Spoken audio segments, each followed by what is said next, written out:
যারা 24 সালের নির্বাচনে অংশ নিয়েছে, ডামি এবং স্বতন্ত্র হিসেবে অংশ নিয়েছে, যারা আওয়ামী লীগের নেতা ছিল, তাদেরকেও আগামী ফেব্রুয়ারি মাসের নির্বাচনে অংশ নিতে পারবে না।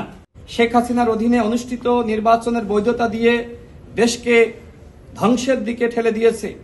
তাদেরকে নির্বাচন কমিশন কর্তৃক কোনো সংলাপে না ডাকার অনুরোধ করছি।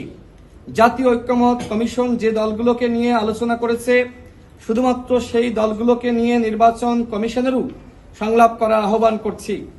অন্যথায় ফ্যাসিবাদের দোসররা নির্বাচন কমিশনের সাথে সংলাপ করার সুযোগ পেলে সেটি হবে ছাত্র জনতার রক্তের সাথে প্রতারণার শামিল। এমনকি নির্বাচন কমিশন কর্তৃক এমন কোনো পদক্ষেপ গ্রহণ করা হলে জনগণ বিক্ষুব্ধ হয়ে আন্দোলন শুরু করতে পারে, সেটি নির্বাচনের পরিবেশকে বিঘ্নিত করবে। এমতো অবস্থায় গণঅভ্যুত্থান পরবর্তী সময়ে গঠিত নির্বাচন কমিশনের কাছ থেকে আমরা উপরোক্ত বিষয় দুটিতে কঠোর পদক্ষেপ গ্রহণের প্রত্যাশা করছি। আমরা বর্তমান নির্বাচন কমিশনের উপর আস্থা রাখতে চাই যে কমিশন জাতিকে ফ্যাসিবাদ মুক্ত, অবাধ ও সুষ্ঠু নির্বাচন উপহার দিয়ে নতুন অধ্যায়ের সূচনা করবে।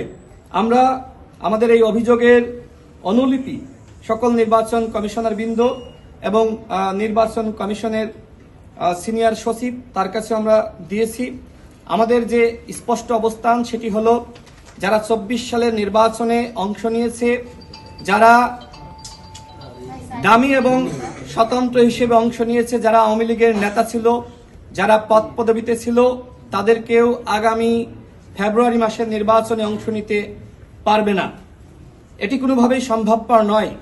যেহেতু আওয়ামী লীগের সাংগঠনিক কার্যক্রম নিষিদ্ধ হয়েছে, নিষিদ্ধ আওয়ামী লীগের কোনো নেতা যদি স্বতন্ত্রভাবে নির্বাচন করার সুযোগ পায়, সেক্ষেত্রে লুকিয়ে থাকা, পালিয়ে থাকা আওয়ামী দুর্বৃত্তরা ওই স্বতন্ত্র প্রার্থীর পিছনে তারা কাজ করবে এবং নির্বাচনকে বানচাল করার চক্রান্ত করবে। আমরা কোনোভাবেই চাই না আগামী ফেব্রুয়ারি মাসের নির্বাচন বিতর্কিত হোক, বানচাল হোক এবং আওয়ামী লীগের ষড়যন্ত্রকারীরা নির্বাচন বানচাল করার মাধ্যমে আরেকটি ১/১১ তৈরি করার প্রেক্ষাপট সৃষ্টির সুযোগ পাক।